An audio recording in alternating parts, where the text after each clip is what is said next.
Shalom saudaraku sekalian, kali ini saya ingin membawakan renungan berjudul Menerima Mahkota Kehidupan. Untuk itu silakan subscribe, share, dan like renungan ini. Tuhan memberkati. Berbahagialah orang yang bertahan dalam pencobaan, sebab apabila ia sudah tahan uji, ia akan menerima mahkota kehidupan yang dijanjikan Allah kepada barang siapa yang mengasihi dia. Yakobus 1 ayat 12. Orang percaya seringkali tidak luput dari pencobaan. Pencobaan terjadi karena rayuan iblis yang berusaha membujuk manusia agar melawan Allah dan ajarannya. Pencobaan bisa terjadi karena ajakan teman untuk melakukan dosa, dan biasanya seseorang dapat terbujuk oleh bujukan mereka.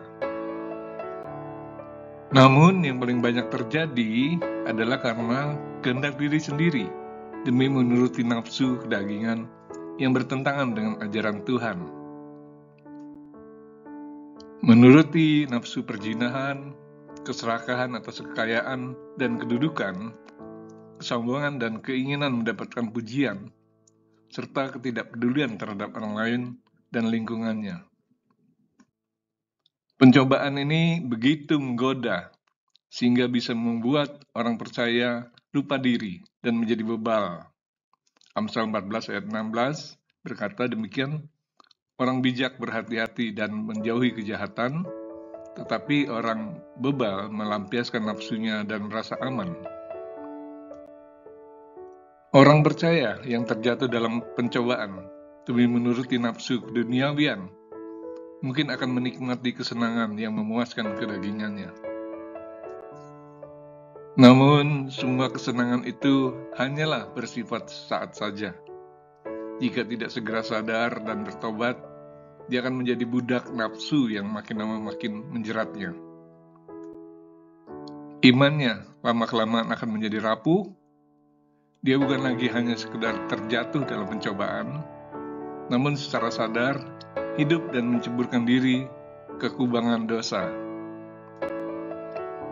Pada akhirnya hanya penyesalan dan kebinasan kekal yang diterimanya kelak. Anugerah keselamatan tidak diterimanya lagi, dan namanya pun terhapus dari buku kehidupan kekal. Maukah engkau menganggap sepi kekayaan kemurahannya, kesabaran dan kemurahan hatinya? Tidakkah engkau tahu bahwa maksud kemurahan Allah ialah menuntun engkau pada pertobatan? Roma 2 ayat 4. Tetapi oleh kekerasan hatimu yang tidak mau bertobat, engkau menimbun murka atas dirimu sendiri pada hari waktu mana murka dan hukuman Allah yang adil akan dinyatakan. Roma 2 ayat 5. Terkadang orang percaya juga bisa mengalami pencobaan berat akibat masalah yang menimpa kehidupannya. Masalah itu bisa saja menghantam kehidupannya yang nyaman secara tidak disangka-sangka. Pencobaan yang paling menyakitkan adalah penderitaan dan kedukaan akibat ditinggal orang yang amat dikasih karena dipanggil Tuhan. Banyak orang percaya yang terguncang imannya menghadapi kenyataan ini. Mereka kecewa dan marah pada Tuhan yang dianggapnya kejam. Pencobaan berat lainnya adalah ketika orang percaya tersiksa oleh penyakit yang tidak kunjung sembuh. Mereka merasa putus asa dan merasa Tuhan tidak peduli lagi pada mereka. Pencobaan lain yang tidak kalah menyakitkan adalah kehancuran rumah tangga akibat perselingkuhan atau perceraian. Rasa sakit hati, marah, sedih, terhina dan malu bisa membuat iman seseorang menjadi runtuh sehingga dia berbalik meninggalkan Tuhan. Pencobaan berat dapat pula muncul dalam bentuk kehancuran ekonomi keluarga akibat PHK atau kegagalan usaha karena situasi ekonomi dan politik yang tidak menentu. Hal ini kadang menyebabkan seseorang menyalahkan Tuhan yang dipandangnya tidak mampu melindungi hartanya. Tidak seperti yang selama ini didengung-dengungkan dalam khotbah hampir setiap minggu. Mereka bersungut-sungut dan berkata, "Bukankah aku sudah banyak memberi persembahan di gereja dan membayar perpuluhan? Mengapa harus mengalami kesukaran ini? Mana janji-janji berkat-Mu Tuhan?" Kebingungan dan kepanikan itu menyebabkan mereka tidak lagi mengandalkan Tuhan, tapi mengambil jalan pintas atau melakukan tindakan yang tidak diperkenankan Tuhan.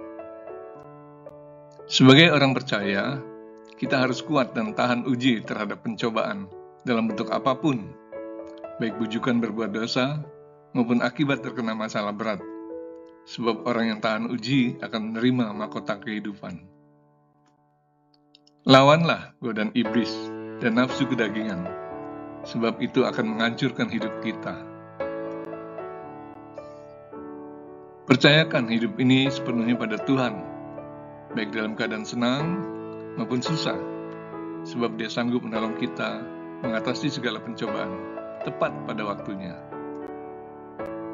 Nantikan pertolongan Tuhan dengan sabar dan tekun dalam doa dan pengharapan. Jangan menghujat atau meninggalkan Tuhan, sebab masalah kita tidak akan makin baik, sebaliknya justru makin buruk. Yakinlah, di balik pencobaan itu ada kemenangan dan sukacita besar ketika kita tahan uji. Pencobaan-pencobaan yang kamu alami ialah pencobaan-pencobaan biasa yang tidak melebihi kekuatan manusia. Sebab Allah setia, dan karena itu Ia tidak akan membiarkan kamu dicobai melampaui kekuatanmu. 1 Korintus 10 ayat 13 dari A sampai B.